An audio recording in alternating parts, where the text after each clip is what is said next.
बिस्मिल्लाहिर्रहमानिर्रहीम, अस्सलामुअलैकुम। अली सलमान GTV के तमाम नाज़रीन को जी स्पोर्ट्स में आज के इस मुबारक दिन खुश आमदीद कहता है, क्योंकि आज का दिन एक अहद का दिन, एक पैमान का दिन। आज का दिन वो दिन है कि जहां हम तजदीद करेंगे उस अहद की, उस पैमान की कि जो हमारे बुजुर्गों के साथ हम लोग किया कि हम इस पाकिस्तान को एक बहुत ज़बरदस्त और एक ऐसा मुल्क बनाएंगे कि जो दुनिया के लिए मशाल राह साबित होगा। आज का दिन एक ऐसा दिन है कि जब असास रखी गई, जब बुनियाद रखी गई पाकिस्तान की, और यही वजह है कि आज सारा दिन GTV ने स्पेशल ट्रांसमिशन यौम पाकिस्तान के हवाले से आपके लिए पेश की। और आज हमने अपने शो में इसीलिए एक बहुत ही ज़बरदस्त और एक बहुत ही एक ऐसे गेस्ट को मदऊ किया है कि जिन्होंने पाकिस्तान का नाम, पाकिस्तान का सब्ज़ हिलाली परचम उस दिन रोशन किया, उस दिन पाकिस्तान का परचम बुलंद किया कि जब पूरी दुनिया यौम कश्मीर मना रही थी और हर पाकिस्तानी कश्मीरियों के साथ पूरी तरह से शरीक था, उस जज्बे के साथ शरीक था, उन कुर्बानियों के साथ शरीक था कि जहाँ कश्मीरी अवाम जो है वो कुर्बानियाँ दे रहे हैं और पाकिस्तान के साथ मिलकर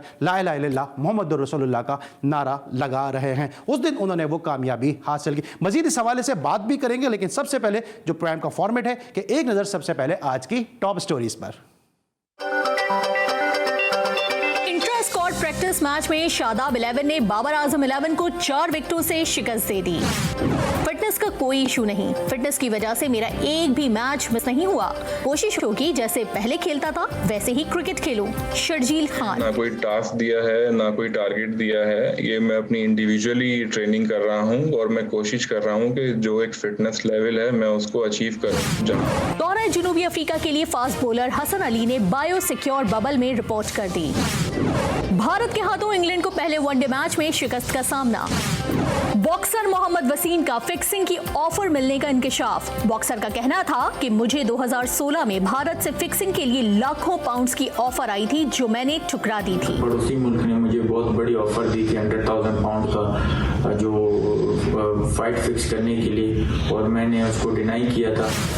पाकिस्तान की भारत को दोस्ताना फुटबॉल मैच खेलने की दावत। जून, अगस्त और सितंबर में दोस्ताना मैचेस खेलने की विंडो मौजूद है। PFF।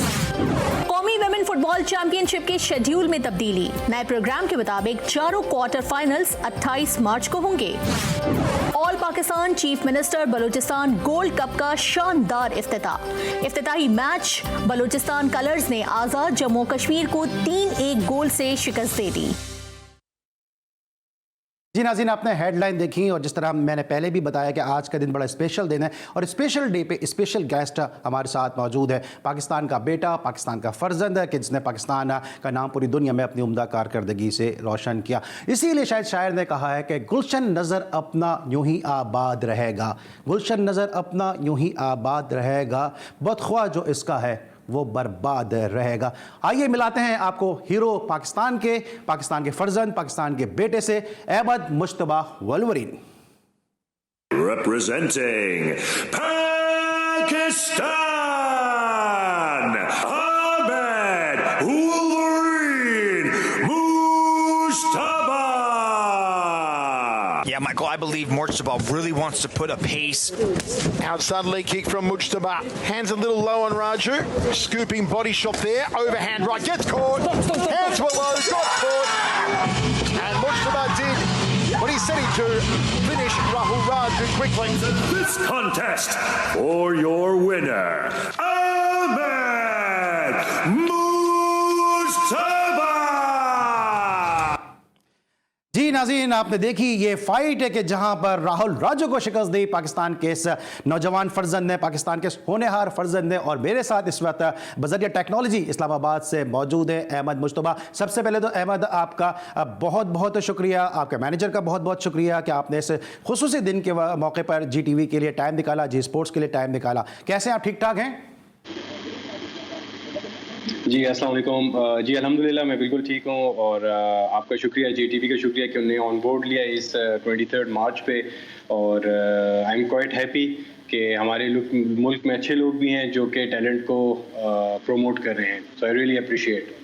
ये अहमद, आपकी परफॉर्मेंस ही ऐसी है और अमूमन मैं शो में जब एक मरतबा सलाम कर देता हूँ, खुशामदीद कर देता हूँ, तो फिर मैं गुफ्तगू का आगाज़ करता हूँ। लेकिन यहाँ पर मैं पूरी पाकिस्तान की कौम की जानिब से आपको आपकी शानदार कारकर्दगी पे और साथ साथ उस कारकर्दगी पे कि जब 5 फरवरी का दिन था, मैं सलूट पेश करता हूँ आपकी इस उम्दा कारकर्दगी पर। अहमद, सबसे पहले तो ये बताइए कि पाकिस्तान में अमूमन ये खेल खेला नहीं जाता और पाकिस्तान में अमूमन लोग जो है वो क्रिकेट से दिलचस्पी रखते हैं, या आप बलूचिस्तान से ताल्लुक़ रखते हैं तो फुटबॉल में या बॉक्सिंग में दिलचस्पी रखते हैं। ये मिक्स मार्शल आर्ट की जानिब आना कैसे हुआ? देखिए, मिक्स मार्शल आर्ट्स पाकिस्तान में तकरीबन पूरे मुल्क में खेला जा रहा है और आई बिलीव कि इसको वो प्लेटफॉर्म नहीं मिल पा रहा, वो मीडिया कवरेज नहीं मिल पा रही, जिसकी वजह से लोगों को नहीं पता चल रहा। और मेरा जो ताल्लुक़ है बेसिकली कोयटा बलूचिस्तान से, और मैंने अपना करियर भी कोयटा बलूचिस्तान से शुरू किया था। वहाँ पे फाइटर स्पोर्ट्स एकेडमी मैंने ज्वाइन की थी और बॉक्सिंग मैंने स्टार्ट की थी वहाँ पे सर महबूब नूरजई साहब के पास। और मेरा एक पैशन था कि मैंने अपने मुल्क के लिए कुछ करना है। और आपको पता है कोयटा की एक एनवायरनमेंट ऐसी है कि रिजिड कंडीशंस हैं, तो वहाँ पे जेनेटिकली भी मैं इसके लिए तैयार था। तो MMA का करियर मेरा बस एक आगाज़ हो गया था। मैंने तो बस सेल्फ डिफेंस स्किल्स के तौर पे शुरुआत की थी, लेकिन बस जब जिस चीज़ में अल्लाह की बेहतरी हो तो इंसान उसमें बस लग पड़ता है। अच्छा अहमद, अमूमन हम जब भी किसी फाइटर का इंटरव्यू सुनते हैं, किसी रेसलर का, किसी बॉक्सर का, उसका हमेशा से ये होता है कि जो चाइल्डहुड में उसके साथ के दोस्त होते हैं या उसके जो साथी बच्चे होते हैं वो उसको ज़रूर मारते पीटते हैं, तो फिर वो रिवेंज लेने के लिए वो इस किस्म के स्पोर्ट्स में आता है, फिर आहिस्ता आहिस्ता वो फिर चैंपियन बन जाता है। तो ऐसी कोई आपकी हिस्ट्री है या बस अचानक से ऐसी खुद ही शौक हो गया? नहीं, मेरी तो इस तरह की कोई हिस्ट्री नहीं है। बस ये कि स्कूल वगैरह में हम मस्ती वगैरह करते थे आपस में दोस्तों में। WWE इस टाइम चलता था, तो उस टाइम मैं वन चैंपियनशिप की फाइट्स देखता था और मेरा एक ख्वाब था कि मैं इस तरह इस इवेंट पे जाऊं जो कि एशिया का नंबर 1 लीग है, वन चैंपियनशिप के नाम से। तो असूलन मेरे तो कोई बैकग्राउंड नहीं था, लेकिन जब मैंने स्टेप इन लिया इस MMA स्पोर्ट में, तो मैंने फिर पीछे स्टेप नहीं लिया। मुझे याद है मेरी पहली fight with in 2 to 3 weeks थी विद अ ब्लैक बेल्ट क्यूकिशन गाय, और मैंने उसको नॉकआउट किया था विद इन 7 सेकंड्स। तो वहां से मेरे अंदर एक कॉन्फिडेंस आया और मेरे को बूस्ट मिला, और मुझे लग रहा था कि मैं कुछ करूंगा अपने मुल्क के लिए, क्योंकि इंसान को जो चीज़ पसंद हो इंसान को वो ही करनी चाहिए। तो ये मेरा एक पैशन भी था, और इस स्पोर्ट से मेरी मोहब्बत है और मेरी डेडिकेशन है और मेरा हार्ड वर्क है। अहमद, अपनी ज़रा फैमिली के बारे में बताइए, कितने बहन भाई हैं और आप किस तरह से आपने फिर आपके पेरेंट्स ने आपको इजाज़त दी, क्योंकि बड़ा मुश्किल खेल है, बड़ा ख़तरनाक खेल है ये। जी बिल्कुल, मेरी 2 सिस्टर्स हैं और मेरे 2 भाई हैं। और स्टार्टिंग में तो मुझे सपोर्ट नहीं थी, क्योंकि जाहिर सी बात है हम फाइट से पहले डेथ वारंट साइन करते हैं, और वालिदैन परेशान हो रहे थे कि यार ये तो बड़ा डेडली स्पोर्ट है, खुदा ना खास्ता अगर आपकी टांग टूट जाए, कुछ भी हो जाए तो क्या करोगे आप, आपका तो फ्यूचर ज़ाया हो गया है, कोई मेडिकल इंश्योरेंस नहीं है, कुछ भी नहीं है। लेकिन मैंने उनकी बात नहीं मानी और मैं ट्रेनिंग करता रहा, अपने पैशन के पीछे भागता रहा, और अल्हम्दुलिल्लाह मैंने एक चीज़ अचीव की, क्योंकि मेरा एक कनेक्शन था अल्लाह ताला के साथ, और मुझे यकीन था कि मैं कुछ कर पाऊंगा अपने मुल्क के लिए। और ट्रेनिंग के दौरान मेरी इंजरीज भी हुई, मेरी एक ब्रोकन रिब है, मेरे 2 टाइम्स लेफ्ट बाजू के जो नकल्स हैं वो फ्रैक्चर हो चुके हैं। तो इंजरीज तो होती हैं स्पोर्ट्स में, लेकिन ये कि जाहिर सी बात है वालिदैन है वो ख्याल रखते हैं बच्चों का। तो लेकिन ये है कि मैं थोड़ा सा डीट था इस मामले में, और मैंने अपना जो एक माइलस्टोन रखा हुआ था वो मैंने अचीव किया इसमें। बिल्कुल नहीं, आप इसको ढीठ कह रहे हैं, लेकिन मैं तो ये कहूँगा कि एक चैंपियन होने के लिए एक जुनून चाहिए, और वो जुनून आप में शुरू से था। अच्छा अहमद, हमारा जो कल्चर है वो ये है कि जब हमारा बच्चा कोई स्पोर्ट्स अडॉप्ट करता है तो वो माँ बाप से छुप के जाता है, क्योंकि माँ बाप की अमूमन ये राय होती है कि भाई खेलोगे कूदोगे और होगे ख़राब, पढ़ोगे लिखोगे होगे नवाब। तो क्रिकेट भी अगर खेलते हैं तो बहुत छुप छुपा के जाते हैं, कोई और स्पोर्ट्स खेलते हैं, और आप तो इतना डेंजरस स्पोर्ट्स खेलते थे, तो घर वालों को बता के जाते थे इब्तिदा में, या ऐसे ही आप छुप छुपा के आप भी जाते थे? देखिए, मैंने अपनी वालदा से परमिशन ली थी कि मैंने ये स्पोर्ट शुरू करना है और एज ए सेल्फ डिफेंस के तौर पे, और उन्हें मुझे इजाज़त दे दी थी। तो मैंने ये sports as a self defence के तौर पे स्टार्ट किया था, और आस्ता आस्ता जब मेरी जो एक्सपर्टीज़ है और जो मेरा एक्सपीरियंस है वो गेन होता रहा, और मुझे अपने जो गेम है उस पर कॉन्फिडेंस आया, तो मैंने इसको एज अ करियर परस्यू किया, और पेरेंट्स को मैंने अंडरस्टैंड कराया कि यार मैं कुछ कर रहा हूँ अपने मुल्क के लिए। तो उन्होंने फिर बाद में मुझे काफ़ी सपोर्ट किया इस मामले में। ऑलराइट, अहमद मुश्तबा से गुफ्तगू का सिलसिला जारी रहेगा और अब हम इस सफ़र को लेकर चलेंगे कोयटा से इस्लामाबाद, जहां ये 20 घंटे की ड्राइव करके जाते थे और ये इनका पैशन था, ये इनका जुनून था कि 20 घंटे की ड्राइव करने के बाद ये ट्रेनिंग करते थे और फिर दुनिया ने देखा कि पाकिस्तान को कैसा चैंपियन और कैसा हीरा मिला। इस पर लेकर एक छोटा सा ब्रेक, और जब ब्रेक के बाद वापस आएंगे तो इस जर्नी को मजीद आगे बढ़ाएंगे।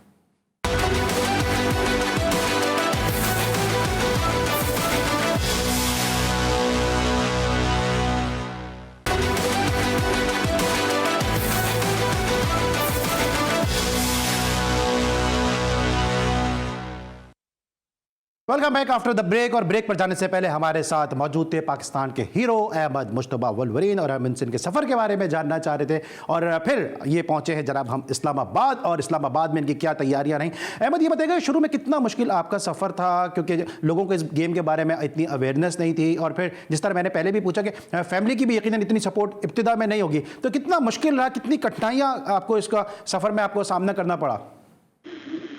जी बिल्कुल, जब मैंने अपना ये जर्नी स्टार्ट किया था तो काफ़ी मुश्किलात का सामना करना पड़ा मुझे याद है मेरी वालदा मुझे उस टाइम 5,000 रुपये देती थी और उस पर मुझे अपना सारा ख़र्चा वगैरह पूरा करना होता था।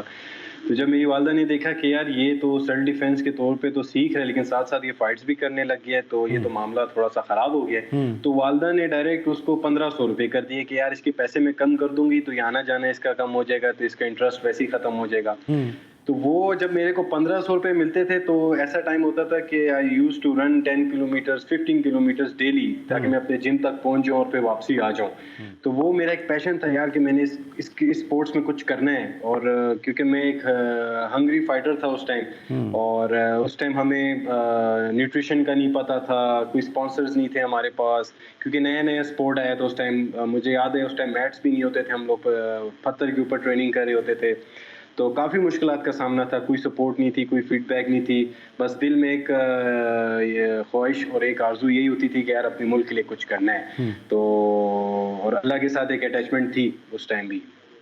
ठीक है। अच्छा अहमद, जब क्रिकेट की अगर मैं बात करता हूँ, कोई बच्चा क्रिकेट शुरू करता है तो वो इमरान खान, वसीम अकरम, मियादाद, ज़हीर अब्बास बनना चाहता है, हकीम हसन सरदार, समीउल्लाह, बड़े बड़े नाम हैं। लेकिन जब आपने ये गेम शुरू किया उस वक्त पाकिस्तान में इतने कोई आइकॉनिक फिगर नहीं थे, तो किसको आपने आइडियलाइज किया, किसको आपने रोल मॉडल बना के अपने सफ़र का आगाज़ किया?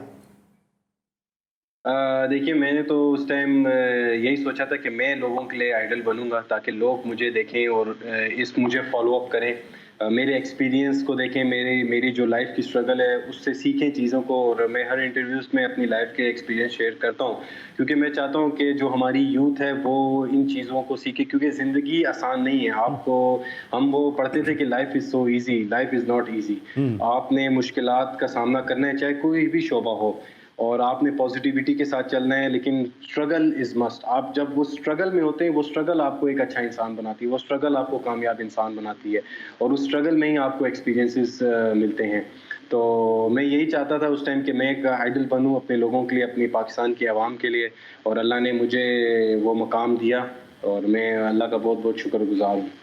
ऑलराइट नाज़रीन, आप यकीनन मुंतज़िर होंगे कि हम इनसे बात करेंगे राहुल राजू की, जो इनकी एक बड़ी यादगार मेमोरेबल फाइट थी। लेकिन उससे पहले भी बहुत सारी जो अचीवमेंट है वो अहमद ने हासिल की। अहमद, ये बताइएगा आपका जो ट्रैक रिकॉर्ड मैं रिसर्च कर रहा था बड़ा ज़बरदस्त है। आपने सिर्फ 2 आपको फाइट्स हैं जिसमें आपको शिकस्त का सामना करना पड़ा, और आपने चाइनीज़ जो है मिक्स मार्शल आर्ट जो मास्टर हैं उनको भी शिकस्त दी है, 2 फिलिपिनोज़ को आपने शिकस्त दी है। तो ये सारा एक्सपीरियंस कैसा रहा, इससे पहले कि मैं राहुल राजू की फ़ाइट की तरफ आऊँ? देखिए जब हम एमेचर लेवल पे होते हैं तो वहाँ से हमारा एक जर्नी शुरू हो जाता है और हमारे एक्सपीरियंसेस बढ़ने लग जाते हैं, क्योंकि जाहिर सी बात है केज के अंदर फाइट करना या रिंग के अंदर फाइट करना बहुत डिफरेंट होता है। तो जब मैंने स्टार्ट लिया उस टाइम मेरा जो लेवल था वो इतना ख़ास नहीं था, लेकिन मेरा जो पैशन था, जो मेरी हार्ड वर्क थी, उसने मुझे वो फाइट्स जिताई। उसके साथ साथ मेरा जो इंटरनेशनल एक्सपोजर है उसने मुझे बड़ी हेल्प की। वहाँ पे मैंने high level black belt jujitsu के कोचेज़ उनके साथ ट्रेनिंग की, UFC के फाइटर्स के साथ ट्रेनिंग की, वन चैम्पियनशिप के फाइटर्स के साथ ट्रेनिंग की। तो वहाँ से जो मेरा कॉन्फिडेंस था और जो मेरा एक नॉलेज था इन टर्म्स ऑफ MMA वो काफ़ी ऊपर चला गया। तो वहाँ से मुझे अच्छा बूस्ट मिला और मैंने अपनी फाइट्स विन की। जहाँ तक जो मेरी 2 फाइट्स हैं जो कि मैं हारा हूँ उस पर मुझे रिग्रेट नहीं है, लेकिन वो इंसान कहता है कि वो कहते हैं ना कि इंसान गिरता है फिर ऊपर भी आता है। वो जो मेरे लॉसेस थे उससे मैंने काफ़ी चीज़ें सीखी। उसमें मुझे पता चला कि दोस्त कौन होता है, क्या क्या चीज़ें किस तरीके से चलती हैं।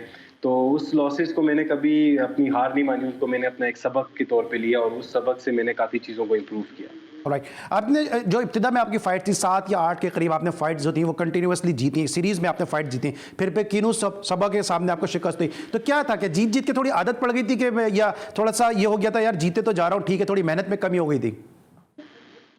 देखिए, इंसान जब जीता जाता है तो अगर उसकी अटैचमेंट अल्लाह ताला के साथ है और वो डाउन टू अर्थ है, तो मेरे ख्याल से उसको वो इस तरह फीलिंग्स नहीं आती कि यार मैं जीता जा रहा हूँ और मैं बहुत बड़ा फाइटर बन गया हूँ ये वो। लेकिन मसला जो मेन चीज़ जो आती है वो आती है कि हमारे आसपास के लोग ऐसे होते हैं जो आपको ऊपर नहीं देखना चाहते, जो कि आपको एक हाई लेवल स्टेज पे नहीं देख सकते, एक जेलसी रेट क्रिएट हो जाता है, तो वो आपके लिए प्रॉब्लम्स क्रिएट करते हैं। जब प्रॉब्लम्स क्रिएट होते हैं तो आप अपने फाइट पे फोकस नहीं कर सकते, क्योंकि एक फाइटर को मेंटली तौर पे 100% फ्रेश होना पड़ता है। तो उसको अगर इतनी टेंशन्स मिल रही हैं वीकली बेसिस पे और वो प्रॉपर ट्रेनिंग नहीं कर पा रहा, तो जाहिर सी बात है वो फाइट हारेगा। टेंशन क्या मिल रही थी तो आपको, क्योंकि आप तो पाकिस्तान का नाम रोशन कर रहे थे, पाकिस्तान का सब जिलाली परचम बुलंद कर रहे थे, टेंशन क्या दे रहे थे आपको?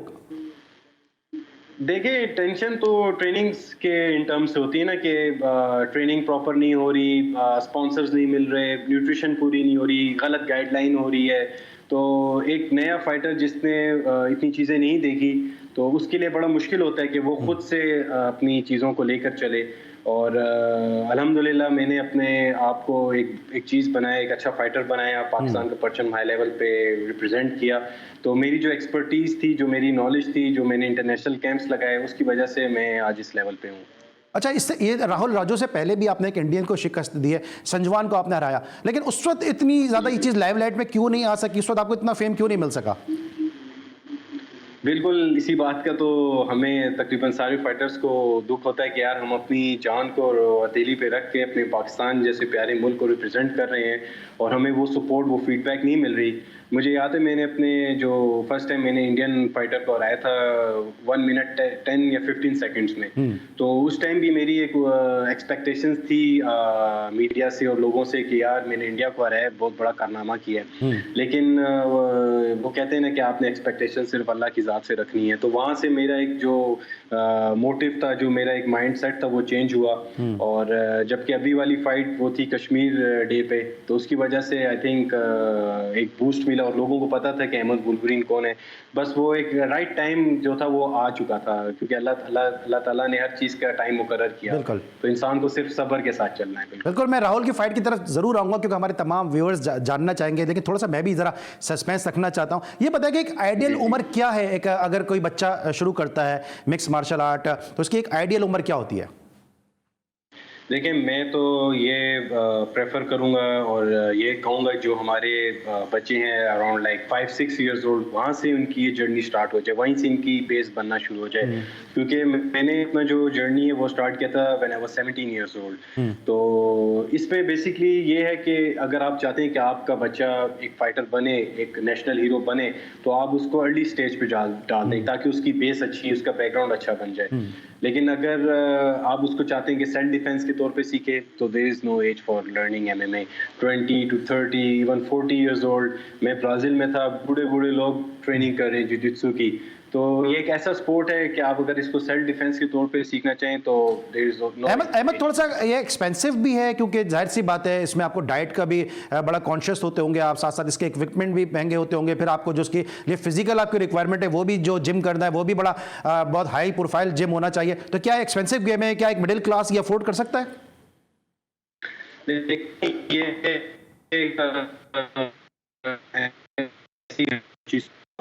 इसमें हमारी डाइट भी आ जाती है, ट्रैवलिंग भी आ जाती है, स्पॉन्सर्ड कैंप्स की फीस आ जाती है, आपकी लिविंग आ जाती है, तो काफ़ी चीज़ें इसमें आ जाती हैं जिसको कवर करना बड़ा मुश्किल होता है।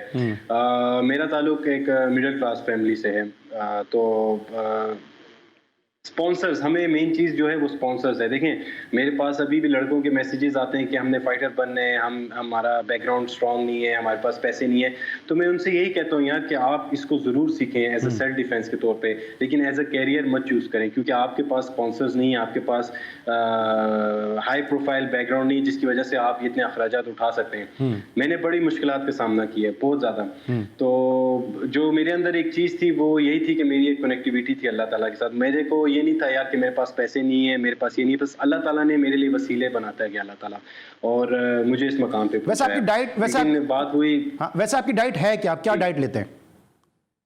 देखिए डाइट पे तो मैं सब कुछ खाता हूँ, लेकिन जब मैं कैंप में होता हूँ, जब मेरी फाइट नज़दीक होती है, तो मैं शुगर से बिल्कुल परहेज़ करता हूँ, सॉल्ट से बिल्कुल परहेज़ करता हूँ, क्लीन खाता हूँ। लोग कहते हैं यार कि डाइट में खाना नहीं है, मैं लोगों को ये कहता हूँ कि डाइट में आपने खाना है, 5 टाइम खाएं। मैं जब डाइट पे होता हूँ मैं 5 टाइम्स अ डे खा रहा होता हूँ, लेकिन क्लीन खा रहा होता हूँ। हर चीज़ को तरीके से लेके चलना होता है, तो डाइट को भी हमने तरीके से लेके चलना होता है। चिकन हो गई, बीफ हो गया, मटन हो गया, ग्रीन्स हो गई, प्लांट प्रोटीन हो गई, तो ये चीज़ें हम लोग खाते रहते हैं। ठीक है। और अमूमन सियासत में कहा जाता है कि खाता है तो क्या लगाता भी तो है, तो आप अगर खाते हैं तो क्या लगाते भी तो हैं?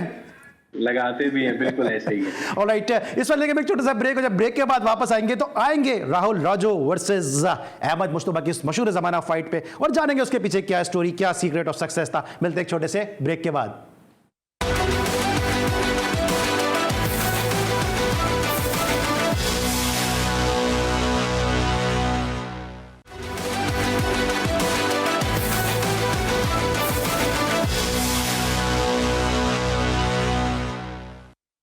Welcome back after the break, और हमारे साथ इस वक्त मौजूद हैं फ़ख्र पाकिस्तान, फर्जंद पाकिस्तान अहमद मुश्तबा वुल्वरीन के, जिन्होंने पाकिस्तान का सब जलाली परचम 5 फरवरी के दिन जो है वो सिंगापुर में बुलंद किया, पाकिस्तान का नाम रोशन किया। अहमद, ये बताइए अब इस फाइट के हवाले से कि जब आपकी राहुल राजू के साथ ये फाइट हुई और उसमें आपने महज 56 सेकंड में कामयाबी हासिल की, लेकिन क्या वजह है कि उससे पहले 2 मरतबा ये फाइट कैंसिल भी हुई है? 2019 में फेब में ये फाइट कैंसिल हुई है, उसके अलावा नवंबर में ये फाइट कैंसिल हुई थी।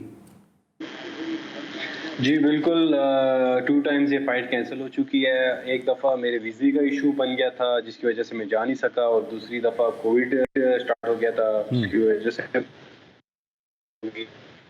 ठीक है, तो ये जी, तो ये 5 फरवरी का दिन क्या ऑर्गेनाइजर्स की तरफ से था या आपकी फरमाइश थी? नहीं, मेरी तो कोई फरमाइश नहीं थी इस पे। ये तो उनका अपना एक इवेंट कैलेंडर होता है जिसके हिसाब से वो चलते हैं। ये तो बस एक अल्लाह ने कारनामा करना था और मुझे ये इज्जत और ये मोहब्बत देनी थी, तो उसकी तरफ से बस ये 5 फरवरी कश्मीर डे पे फाइट का हुआ। ऑलराइट, अच्छा, जब वुमेन आप लोग की फाइट होती है उससे पहले आप लोगों का एक फेस ऑफ होता है, तो उसमें क्या एटीट्यूड था राहुल का? थोड़ा सा जिस तरह हम अपने दोस्तों की लैंग्वेज में कहते हैं, क्या थोड़ा भारी आ रहे थे? देखिए कोविड था तो उसकी वजह से हमारा फेस ऑफ नहीं हुआ, लेकिन मेरी उनसे 2 टाइम्स इंटरेक्शन हुई थी क्योंकि हमारा हाइड्रेशन टेस्ट हो रहा था, तो वहाँ पे आई कांटेक्ट हो रहा था, तो मुझे फीलिंग्स आ रही थी कि वो रेडी हैं, और उनमें क्योंकि पाकिस्तान वर्सेस इंडिया था और मैं भी अपनी आंखों से उनको बता था यार कि मैं भी रेडी हूँ, ये पाकिस्तान का बच्चा ये भी रेडी है, तो तुम कहीं नहीं भागने वाले। अच्छा, और जब फाइट हुई बिल्कुल। अच्छा, फाइट हुई है? नहीं फाइट तो नहीं हुई। नहीं, मैं इसलिए पूछ रहा हूँ 56 सेकंड में क्या फाइट हुई है? नहीं, मैं इसलिए पूछ रहा हूँ, फाइट तो ऑब्वियसली हुई है, लेकिन वो कहते रहे मैच नहीं था, तो मिस मैच नजर आया मुझे। नहीं मिस मैच तो नहीं था, क्योंकि Rahul Raju is one of the top guys from India, and इनकी फाइट्स देखें तो ये इनको किसी ऐसे फाइटर ने नहीं हराया जिस तरीके से मैंने हराया है। तो पाकिस्तान वर्सेस इंडिया, जाहिर सी बात है, आपको पता है एक क्रेजी इवेंट होता है, जाहिर सी बात है ऑर्गेनाइजर्स के लिए भी और जो लोग देख रहे होते हैं, तो अल्लाह की तरफ से कारनामा होना था और वो हो गया। जितनी भी आपकी हमने अहमद जो फाइट्स देखी हैं उसमें आपने देखा कि जहां जहां आपने 10 जो आपने फाइट्स जीती हैं उसमें आपने 3 मिनट के अंदर अंदर अपने दुश्मन को ज़ेर किया है, तो ये जो आपकी शोहरत थी ये पहुंची हुई थी राहुल की तरफ, और क्या उनकी ये कोशिश थी कि इस मुकाबले को थोड़ा एक्सटेंड किया जाए? उनकी स्ट्रेटेजी क्या थी जिसको आपने कोप अप किया?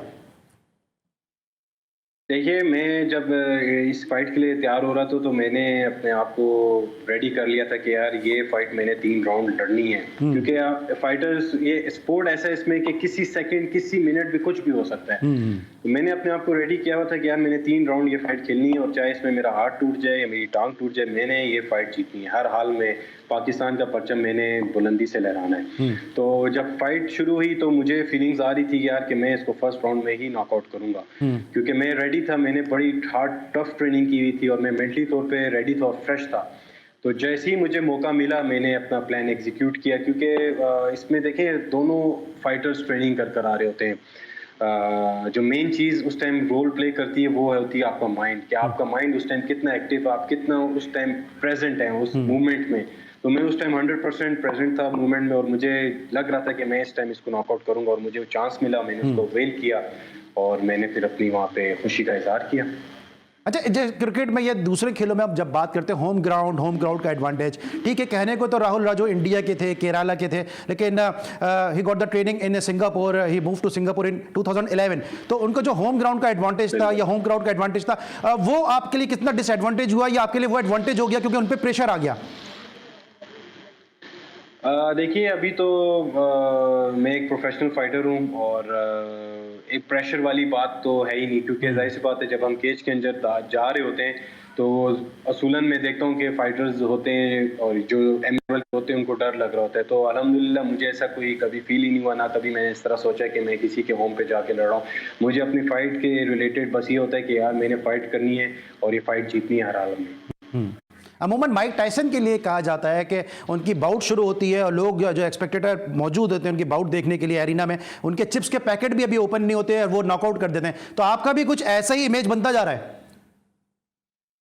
बिल्कुल, इंशाल्लाह। देखिए, माइक टायसन तो ही इज़ अ लेजेंड, और हमें उस लेवल पे पहुंचने के लिए मज़ीद ट्रेनिंग की ज़रूरत है, मज़ीद स्पॉन्सर्स की ज़रूरत है ताकि हम उस लेवल की ट्रेनिंग कर सकें। लेकिन इंशाल्लाह हमारा जो प्लान है, जो एक माइलस्टोन हमने नेक्स्ट सेट किया हुआ है, वो काफ़ी अच्छा है, और इंशाल्लाह उस पर हम भरपूर तरीके से उतरेंगे, और बस उसमें सिर्फ हमें सपोर्ट चाहिए, और उसके बगैर ये हो नहीं पाएगा। ठीक है अहमद, ये तो सारी बातें सही हैं, लेकिन ये कहाँ का इंसाफ है? एक आदमी मुक्का खा के गिर गया और गिरे हुए आदमी को एक और मुक्का लगा दिया आपने। देखिए, पाकिस्तान वर्सेस इंडिया था, तो इसमें जब हम फाइट कर रहे होते हैं तो उसमें हमने, जब तक रेफरी हमें स्टॉप ना करे, हमने फाइट नहीं रोकनी। अगर आप कुछ फाइट्स देखें प्रीवियसली इवेंट्स की, तो उसमें यही होता है कि कोई लो ब्लो लग जाता है, कोई ऐसा मूवमेंट आ जाता है जिसमें फाइटर खुद से रुक जाता है, तो वो दूसरा ओपोनेंट उसका फायदा उठाते हुए उसको नॉकआउट कर देता है, तो वो बाद में इश्यूज बनते हैं। तो उस टाइम मेरा बस यही था कि यार कि मैंने ये फाइट हर हाल में जीतनी है, और जब तक रेफरी मुझे नहीं रोकेगा मैं नहीं स्टॉप करूंगा। और सबसे अच्छी चीज, रेफरी ने मुझे रोका और वो हो गया। लेकिन उसमें मैंने आपका इंटरव्यू सुना जिसमें आपने कहा था कि एक तो मैं जीत चुका था, दूसरा मैंने जो है वो कश्मीर के लोगों के लिए दूसरा मुक्का लगाया। बिल्कुल बिल्कुल बिल्कुल बिल्कुल, वो तो देखिए जरूरी है, तो भाई पाकिस्तान वर्सेस इंडिया था, तो इसमें तो कोई चीज पीछे नहीं रहनी चाहिए। ठीक है, और एक अच्छी चीज जो मुझे आपकी फाइट में लगी, जब आपको मेडल पहनाया जा रहा था, जब आपको जीत के लिए आपका ऐलान किया जा रहा था, आपने दोनों हाथ अपने ऊपर की तरफ किए कि सब कुछ मिन जाने बल्ला है। बिल्कुल बिल्कुल ऐसे ही है। देखिए, इंसान जो कुछ भी बन जाए, इंसान जो कुछ भी है या बनेगा, ये सब कुछ अल्लाह का फजल होता है, ऊपर से अल्लाह की ज़ात है ऊपर। इंसान का अगर एक कनेक्शन हो ना अल्लाह ताला के साथ, तो फिर उसको जब रिटर्न मिलता है तो वो कहता है यार या अल्लाह तूने ही सब कुछ किया है। तो मैं यही सबसे कहता हूँ कि आप लोगों से एक्सपेक्टेशंस मत रखें, सिर्फ अल्लाह की ज़ात से। अच्छा अहमद, ये बताइए कि फिर आप तक ये बात पहुंची थी कि शोएब अख्तर ने कहा कि जीत कर आओगे तो मैं फिर आपको एयरपोर्ट लेने आऊँगा, फिर शोएब अख्तर साहब की मुलाकात हुई? जी बिल्कुल, शोएब भाई ने कहा था कि मैं एयरपोर्ट लेने आऊंगा अगर तुमने फर्स्ट राउंड में इसको हराया। तो मैंने फर्स्ट राउंड में हरा दिया उसको, तो शोएब भाई ने कहा था मैं एयरपोर्ट आऊंगा, लेकिन कोविड चल रहा था, वो हमारे बड़े हैं, हमारी लेजेंड हैं, तो मैं उनसे कहा मैं आपके पास खुद आऊंगा, आपसे खुद मुलाकात करूंगा। फिर मैं उनके पास गया, उनसे मुलाकात की, उनके साथ इंटरव्यू भी किया, और काफ़ी अच्छा हमारा सेशन रहा उस टाइम। ऑलराइट, और जिस तरह आपने सिर्फ 56 सेकंड में हराया, तो रावलपिंडी एक्सप्रेस को तो सिंगापुर आ जाना चाहिए था, वो एयरपोर्ट नहीं आए। नहीं, एयरपोर्ट तो वो आ रहे थे, मैंने उनको खुद मना किया कि आप मैं अजराए मजाक कह रहा हूँ। अच्छा ये बताइएगा कि अब जो आपने इंडिया के जो चैंपियन उनको शिकस्त दी है, आप समझते हैं कि अब दोस्ताना जो सीरीज है वो भी इंडिया पाकिस्तान की इस तरह की होनी चाहिए, क्योंकि वहां भी ये खेल इतना ज्यादा फेमस पॉपुलर नहीं है और पाकिस्तान में भी इतना ज्यादा नहीं है, तो आप समझते हैं कि दोनों के जब वहां भी मुकाबले होंगे वो इस खेल की पॉपुलैरिटी में इजाफा करेंगे? देखिए, इंडिया में तो एमएमए बहुत हाई लेवल पे, पाकिस्तान से ज्यादा एमएमए इंडिया में। लेकिन अगर हम इस तरह की सीरीज शुरू करते हैं तो जाहिर सी बात है एक अच्छा जेस्चर शो होगा, दोनों कंट्रीज में एक अच्छा बॉन्ड शुरू हो जाएगा। जैसे कि मैंने फाइट के बाद असूलन उसी टाइम स्ट्रेचर आ गया था, राहुल राजू को स्ट्रेचर पे रखा था, और मैंने जाके उनका सर पकड़ के उनके फोरहेड पे उनको किस किया कि यार being a Muslim, being a Pakistani, हम एक अच्छा जेस्चर शो कर रहे हैं आपको, और पाकिस्तान की तरफ से हमेशा पहला स्टेप होता है कि हम एक अच्छा जेस्चर शो। ऑलराइट, अच्छा ये बताइएगा कि अब जिस तरह से आज एक बड़ा स्टेटमेंट आया बॉक्सर वसीम खान की जानिब से, मोहम्मद वसीम की जानिब से, है कि उनको ऑफर हुई मैच हारने की, तो कभी आपको तो इस तरह नहीं हो कि अब आपका भी नाम बनना शुरू हो गया है, या आपको ऐसा क्या इस खेल में है तरह के लोग ऑफर करें इस तरह की? किस तरह की ऑफर? वसीम ने कहा कि जी उनको एक मैच हारने के लिए पड़ोसी मुल्क से ऑफर हुई कि आप हार जाएं और इतने पाउंड ले लें। देखिए, मेरा तो इंटरेस्ट है ही नहीं बॉक्सिंग में, और जहाँ तक इस बात का है तो मुझे इसमें कोई इंटरेस्ट ही नहीं है, मुझे इस तरह का अभी तक आया नहीं है। और देखिए, हर चीज़ पैसा नहीं होती, हर इंसान का अपना मोटिव होता है, हर एम होता है। अब हर person is very different too. अच्छा, अब मेरे पास से 20 सेकंड रहेगा, ये बताइएगा अहमद, क्या फ्यूचरिस्टिक आपके क्या अप्रोचेज हैं, क्या प्लान है? देखिए, अभी तो I am trying to get in touch with Khabib, जो दागिस्तान से हैं। उनसे मैं चाह रहा हूँ मेरा राब्ता हो जाए ताकि मैं उनके पास जाके ट्रेनिंग करूँ, क्योंकि आगे मेरी फाइट स्टफ आ रही हैं और मेरी अगली फाइट ईद उल फितर के बाद है, तो उसके लिए मैंने तैयारियां शुरू कर दी हैं। ठीक है। और जी ठीक है, ऑलराइट। और आप कोई मैसेज अगर आप देना चाहें जाते जाते? जी बिल्कुल, मैं सबसे पहले तो शुक्रिया अदा करूँगा अपने स्पॉन्सर्स का, जिनने मेरे साथ इस सफ़र में हेल्प की। मेरे university BUITEMS, my gym, Jack nutrition, gym wolf, जिनने मेरे को सपोर्ट किया, और कोयटा ग्लैडिएटर्स, नदीम उमर साहब ने मुझे सपोर्ट किया। तो मेरा मैसेज हमारी यूथ के लिए ये है कि सबसे पहले तो अपने पेरेंट्स की रिस्पेक्ट करें, अपने दीन को समझें, 5 वक्त की नमाज़ पढ़ें, और किसी के लिए खड़े मत खोदें, और हर किसी के लिए अच्छा काम करें, और उस बंदे से एक्सपेक्ट मत करें आप इन रिटर्न अल्लाह ताला से एक्सपेक्ट करें, और थोड़ा बहुत दीन को सीखें, क्योंकि देखें ज़िंदगी में आपको सब कुछ मिल जाएगा, तो आप अपनी आखिरत को भी बनाएं। तो मेरा एक ये छोटा सा मैसेज है, और अपने आप को एक प्रोडक्टिव बनाएं, पॉजिटिविटी के साथ अपना काम करें, और पीस को स्प्रेड करें। और हमारा इतना खूबसूरत प्यारा मुल्क है, और इस मुल्क की इज्जत करें और इसको खूबसूरत बनाएं। तो पाकिस्तान जिंदाबाद। आपका भी बहुत बहुत शुक्रिया अहमद कि आपने आज इस पाकिस्तान डे पे हमारा साथ दिया। पाकिस्तान के हीरो, पाकिस्तान के फर्जंद हमारे साथ मौजूद थे। अहमद, आपका बहुत बहुत शुक्रिया। आप आज तक के लिए इतना ही। अली सलमान को कल रात 11 बजे तक के लिए इजाज़त दीजिए। अल्लाह हाफ़िज़।